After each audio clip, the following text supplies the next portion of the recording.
नमस्कार मु दीपक सेनापति। आज शुणिबा गोटे पुरातन कहानी आरे केसरिया। परिवेषण परशुराम बेहेरा।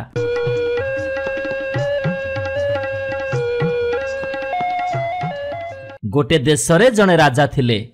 से तांको प्रजा मानंकु पुओ भଳି पाळुथिले। तांको घोड़ाशाଳରେ घोड़ा, हाथीशाଳରେ हाथी, आउ गुहाଳରେ गाई, कोठीरे धान, भंडाରରେ असरपी, पोखरी रे हंस, बगीचारे फूल, जुआड़े चाहिब लक्ष्मी विराजुचंती। हेले एते धनरे राजांक मनरे सुख नाही। आखि बुझिले चारिदिग अंधार। राजांक कूलरे पानी दबाकू केही नांती। ए मुलक किए संभाळिबो? ए धन, ए संपत्ति एसबु किए भोग करिबो? राजा राजकार्य व्यस्त रही बेले बेले एसबु कथा मनरू भूली जाती। हेले राणी सबुबेले भाबी होउथांती। से केते दियो देवता पूजिलेनी, केते ओषाव्रत कलेनी, हेले कौथिरे किछि भी फल होउनी। संध्या बेले दिने राणी बगीचा को बुलिबाकू जाइथिले। देखिले तांको जंता भितरे गोटे बाघुणी सोईची, आउ ता उपरे दुईटी छुआ डियांडेई करूचंती। बाघुणी बेले बेले कहार लांज आउ कहार गोड़कू कामुड़ी धरुची। बोधे से स्नेहरे चुमा दउची। बाघुणीर ए खेल देखि राणीकर मन कौन हेगला। राणी बुझिले पुओ कि झीओटीए नथिले ए जीवन वृथा। पिला छुआंक पाई सिना कुड़िया घर स्वर्ग हो जाए। जो घरे पिला मानकर अलिअर्दली नहीं, से राजउआसे हेले भी मशाणी सांगरे समान। मनीष छुआ नहला नहीं, एमिति बाघ छुआटिए होंतानी। नाही मामू ठारू तो कणा मामू बहुत भल। सतकु सत राणी अंतसत्वा हेले। 10 मास 10 दिन रे मनीष पिला नुह, गोटे बाघ छुआ जन्म हैला। ये कि अभिला कथा। जीए शुणिला सी उपहास कला। राजांक मुह आहुरी सुखीगला। जो कथा सृष्टि रे नाही, से कथा पुणी तांकरी कपाल रे घटीची। मनीष पिला हो कि बाघ पिला, जेते हेले से पुओ तो। राणी ताकू कोलरू पाखरू अलगा करंतिनी। भल भल जिनिस आनी खाइबाकू दियंती, हेले सेथिरे ता मन बोध हुएनी। कंचा मांस आउ रक्तरे ता आशा। जेमिति से 4-6 मासर हेला, बाघ छुआ ता नख दांत बाहर कला। काहा गुहाଳରେ पसी बाछुरी छेली मारिला तो काहा पिला झिलांगू खंडिया खाबड़ा करदेला। मने मने प्रजा माने रक्त चाउल चोबेइले भी राजांक डररे किछि कहंतिनी। हेले केते सहिबे। लोक माने टुपुरु टापर फुसुरु फासर हेले। शेषरे कथाटा राजांक कानकू गला। राजा विचार कले, मो पुओ सिना मत्ते बड़, हेले संसार लोक काहींकि सहिबे। राजा गोटे सुनार जंता गढ़ेइले। ता भितरे बाघ छुआकू कोलप पकई रखिले। ता पई प्रत्येक दिन गोटे छेली खंजा हला। मांस खाई बाघ देहरे बड़ खुंदी हेगला। महाबल आखिरे दिहुड़ी दीप जलिला। निशकू फुलेई लांगुड़कू छाटी पिटी से आकाश फटा गर्जन कला। भୟରେ ता पाखकू आउ केही गलेनी। किए जानिछि केतेबेले दौड़ी आसी तंटीकू धरि नब। राणी मां दिने ता पाखकू जाई पचारिले, अरे पुओ तू काहींकि कांदुचु? बाघ कहिला, मोर तो बयस हेगलानी, मते बाहा करूनु काहींकि? शीघ्र जदि मो पाई कन्या खोजिकी न आण, ए 9 जाक मु समस्त को खाइजिबी। राणी मन दुखरे ए कथा राजांकू जणैले। राजा कहिले, आमर बाघ पिला, ए कथा जगतरे काहाकू अजणा अछि? जाणु जाणु लबणी पितुला झीओकू किए काहींकि बाघ मुहकू ठेली देब? राजा गालरे हाथ देई बसिले। बुद्धिसागर मंत्री कहिले, महाराज आपण किछि चिंता करंतुनी, मु जुआडू हेले गोटे कन्या खोजिकी आनिबी। तहियार दिन मंत्री पागपटुला बांधी घोड़ारे चढ़ी बाहरिले। केते बण जंगल पहाड़ पर्वत नईनाल डेई घोड़ा धाइला। ठीक माछी अंधार बेलू गोटे गाँव में पहुंचला। भोकरे मंत्रींकर करड़ी जलिलानी। से घोड़ारू ओह्लई गोटे ब्राह्मणर पिंडारे थका मारिले। ब्राह्मण खूब चर्चा बर्चा कला परे पचारिला, कुआड़े जिबा होउचंती? मंत्री कहिले, कन्या खोजी। आम युवराजंकर बाहाघर हब। ब्राह्मणर 3टी कन्या। ब्राह्मण पात्रटीए पाई दौड़ी दौड़ी थकी गलानी। से अति गरीब, भिक मागिकी चले। सुख दुख हौ हौ मंत्री ब्राह्मण ठारू सबु कथा शुणिले। 1000 टंका हातरे देई कन्या पात्रीटी धरी निज राइजकू फेरिले। झीओकू बाहा दबा पाई ब्राह्मणर काणी कौड़ीटीए खर्च करिबाकू पड़लानी। ओलटी ताकू 1000 टंका मिलिला। एइथिरे से भारी खुशी। मंत्री जाई महाराणी हातरे कन्याटीकू टेकीदेले। नाही नथिबा रूप ए सुना प्रतिमाटीकू केमिति बाघ मुहकू ठेली देबे? राणीक मन मूर्छिलानी। दिना केते अंतपुर रखिले। बाघ पुणी दिने गर्जिला। राणी पचारिबारु कहिला, कन्या कहीं राणी बोहू को सांगरे धरी जंतार कोलप फिटेइले। बोहू को गोटे कणरे बसई कोलप देदेले। बाघ टिकी आखि फिटेई ता भारीजा को चाहिला। तापरे लांगुड़ पिटिला, निश फुलेइला, ओठ चाटिला, नख गुड़ाक पदा को बाहर करदेला। गर्जन छाड़ी जाई कन्या बेक को धइला। तंटी कणा करी ढक ढक करी रक्त पीगला। राणी काबाकाठ होई चाहिचंती। घड़ीक भितरे कन्यार हाड़ माउंस चोबेई जंता भितरे बाघ जाई हाकुड़ी मारिला। राजा सबु शुणी कर्म को आदरी रहिले। एमिति वर्षे गला। दिने रातिरे पुणी बाघ गर्जिला। सारा नर पड़िला और उठिला। राणीमा सकाळु उठी बाघ को पचारिले, किरे बाप तते एमिति किए मारला कि तू एमिति कांदुथिलु? बाघ कहिला, मते अति शीघ्र आउ गोटे कन्या आनी नदेले मु नरर सबु लोकं खाइदेबी। राणी बड़ भावनारे पड़ले। मंत्री कहिले, किछि चिंता नहीं, कन्या पात्री मु खोजी आनीदेबी। यापरे मंत्री नुआ बेश नुआ पोशाक पिंधि जाई से ब्राह्मण घरे पहुंचिले। आउ से 2000 टंका देई पुणी गोटे कन्या किणी आनिले। सी भी जेमिति सुंदरी सेमिति सुलक्षणी। ताकू बाघ मुहरे दबाकू कहा मन बलिबो। राजा राणी ताकू अति स्नेहरे पालिले। बड़ भौणी परि दिने बाघ मुहरे पड़िबा जानी से कन्याटी भारी कांदु थाए। खाली जीवन बंचेइबा पई से दिटा खाए। दिन राति शिव पार्वती को डाकु थाए। दिने कौन हैला ना, ब्राह्मण झियो राति अधरे उआस छाड़ी बाहरी पळेइला। अंधारे मुह को मुह दिसुनी। पवन सु सु बहुची। ब्राह्मण झियो जाई गोटे मशाणी रे पहुंचिला। सेठी बसी कई कई ही कांदिबाकू लागिला। शिव पार्वती आकाशरे उड़ी जाउथिले। पार्वती कहिबारु सेठी से ओल्हेइले। पार्वती ब्राह्मण झियो को तार कांदिबार कारण पचारिले। झियोटी सबु कथा गोटी गोटी करी तांको आगरे कहिला। आउ निज कर्म को निंदी भो भो होई पुणी कांदिला। एबे ब्राह्मण झियोर दुख सही न पारी पार्वती ताकू गोटे चेर देले। आउ कहिले, याकू मुंडरे खोसीथिबा जाए तोर किछि हेले विपद पड़िबनी। या परे शिव पार्वती अंतर्ध्यान हो गले। ब्राह्मण झियो पुणी उआसकू फेरी आसिला। आउ निदरे सोई पड़िला। से दिन रातिरे पुणी बाघ गर्जिला। राणी पचारिबारु कहिला, कन्या काहींकी आणुनु? राणी कहिले, बापालो आज राति की निश्चय आनीदेवी। राति हेला। राणी ब्राह्मण झियो को भल भल जिनिस खुआइले। शाढ़ी अलंकार पिंधेई देले। आउ बाघ जंता पाखकू आनी कहिले, झियोलो मोर पुओ नाही। कर्मदोषरु ए बाघ छुआटी मोर जन्म होइथिला। ता गोड़ सही न पारी पंजुरी भितरे रखी ताकू कोलप पकेइची। से दिने मते कन्या खोजी आनिबाकू कहिला। मु कन्याटिया आनी ताकू बाहा करेइली। ताकू से टुकुड़ा टुकुड़ा करी खाइदेला। एबे पुणी गोड़ करुची। आउ मु सेइथिपाई तते ता संगरे बाहाघर करिबाकू आनिची। तो कर्म तू भोग करिबो मा। एतिकी कही ब्राह्मण झियो को जंता भितरे पुरेई दौ दौ कहिला, मु जाउछि लो मा, तो मरण मु मो आखिरे देखि परिबिनी। ब्राह्मण झियो कहिला, जहा करिबे साई से काहारी हातरे नाही। जदि मोर मरिबाकू जोग थबो ताहले मते केही बंचेई परिबेनी। जदि ईश्वर रखिबे आउ मते पुणी मारिबो किए? ब्राह्मण झियो जेमिति पंजुरी भितरे पशिला, बाघ गर्जन करी ता उपरकू झांप देला। खाली तंटी उपरे पंझा पकेइछि कि नाही, आश्चर्य घटनाटिए घटिला। देखु देखु बाघटा गोटे सुंदर भेंडिया होइगला। आउ एबे दुहे दुख सुख हौ हौ राति पाहिगला। राणी सकाळ उठी देखंती बाघ नाही। जंता भितरे ब्राह्मण झियो आउ ता पाखरे सरस सुंदर भेंडियाटिए अछि। राणी को देखी पाद तले पड़ी झियो सबु कथा कहिला। राणी महा आनंदरे पुओ बोहू को घर को नेले। आउ शुभ दिन देखी बड़ सम्मान रे बाहाघर हैला। एमिति केते दिन गला। युवराजंक मुंडरे राजमुकुट देई राजा राणी दी जण तपस्या करिबाकू चलीगले। युवराणी एबे अंतसत्त्वा हेले। सेतेबेले तांकर बापघर कथा मने पड़िला। हेले हौ पछे तुच्छा, मा बढ़ा तोराणी मुंदाक केड़े स्वाद लागे। नथाऊ पछे के तेल अतर फूल, मा केड़े सुंदर करी मुंड बांधी दिए। बापघर गाँ नई नाल गछपतर दिय देउल युवराणी आखि आगरे नाची उठिला। से युवराज को मन कथा कहिले। आउ युवराज कहिले, एइथिपाई गोटे भावना कौन? सवारी गौड़ ठीक कर दउची, तमे जाओ, 4 दिन रही फेरी आसीबो। एबे युवराणी बापघर को गले। 4 दिन पुरिला। युवराणी पुणी उआस को फेरिबाकू बाहरिले। तांकर आउ गोटे सान भौणी थिला। से कहिला, नानी मु तो सांगरे जिबी।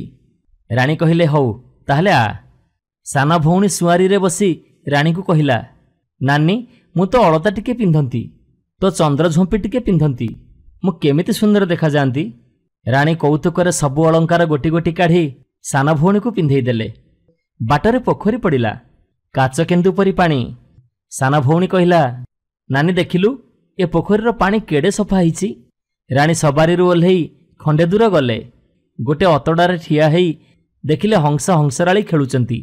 ଏତିକି ବେଳେ ସାନ ଭଉଣୀ ତାଙ୍କୁ ପୋଖରୀ ଭିତରକୁ ଠେଲିଦେଲା, ଆଉ ସୁଆଁରୀରେ ବସି ଗଉଡ଼କୁ ଆଜ୍ଞା ଦେଲା, ଚାଲ ଏବେ ଉଆସକୁ ଚାଲ। ରାଣୀ ବୋଲି ଭାବି ଗଉଡ଼ମାନେ ତାଙ୍କୁ ନେଇ ଉଆସରେ ପହଞ୍ଚିଲେ। ଏଣେ ଯୁବରାଣୀ ପୋଖରୀରେ ବୁଡ଼ୁଛନ୍ତି ଉଠୁଛନ୍ତି, ଅକାତ କାତ ପାଣି, ଗୋଡ଼ ପାଉନି। ସେ ପୋଖରୀ କୂଳରେ ଗୋଟିଏ ଋଷି ଆଶ୍ରମ ଥିଲା। ସେ ଋଷି ରାଣୀଙ୍କ ବିପଦ ଜାଣିପାରି ତାଙ୍କୁ କୂଳକୁ ଟାଣି ଆଣିଲେ। ଛିଞ୍ଚା ବିଞ୍ଚା ପରେ ତାଙ୍କର ଚେତା ଆସିଲା। ଋଷି କହିଲେ, ମା, ଏ ଆଶ୍ରମକୁ ତୁ ତ ଘର ମନେ କରି ରହ, ଅଳ୍ପ ଦିନରେ ତୋ ଦୁଃଖ ଯିବ। ରାଣୀ ସେଇଠି ରହିଲେ। କିଛି ଦିନ ପରେ ତାଙ୍କର ପୁଅଟିଏ ହେଲା, ଆଉ ତା ନାଁ ଦିଆହେଲା କେଶରୀ। ସେ ଚାନ୍ଦକଳା ପରି ବଢ଼ିବାକୁ ଲାଗିଲା।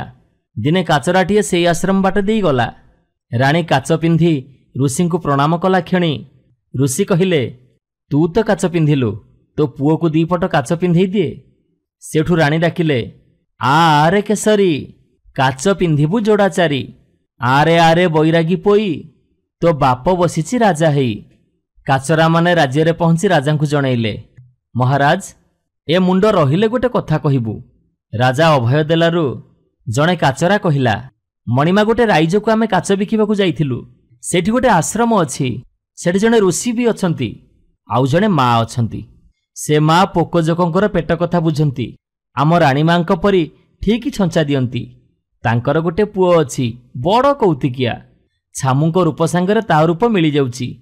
ରାଣୀମା ପୁଅକୁ କାଚ ପିନ୍ଧେଇବା ଲାଗି ଗୀତ ବୋଲି ଡାକିଲେ, ଆରେ କେଶରୀ, କାଚ ପିନ୍ଧିବୁ ଯୋଡ଼ା ଚାରି।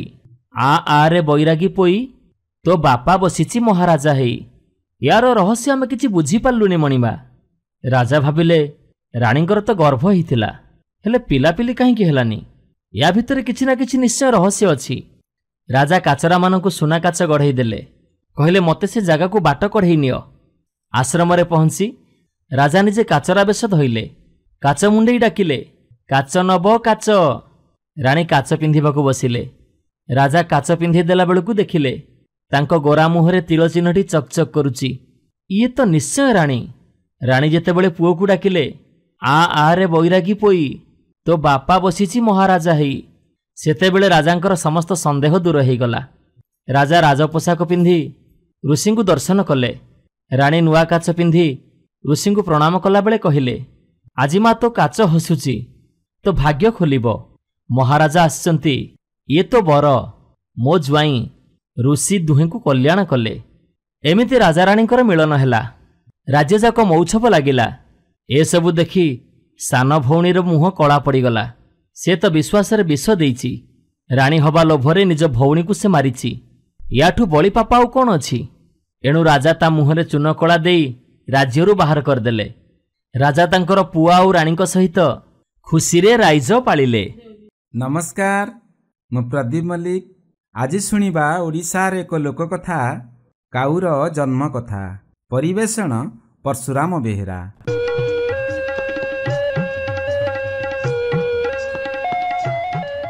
ନିଘଞ୍ଚ ଜଙ୍ଗଲ ଭିତରେ ଗୋଟିଏ ଗାଁ। ଗାଁର ସବୁ ଲୋକ ଜାତିରେ କନ୍ଧ। ଚାଷବାସ କରି ବଣରୁ ଫଳମୂଳ ସଂଗ୍ରହ କରି ସେମାନେ ଚଳନ୍ତି। ଏ ଗାଁର ମୁଖିଆ ହେଉଛି ଜଣେ ବୁଢ଼ା ଲୋକ। ବୁଢ଼ାର ମୁଣ୍ଡ ବାଳ ଝୋଟ ଭଳି ଧଳା ଫରଫର। ତାର ସ୍ତ୍ରୀ ରୋଷେଇବାସ କରେ।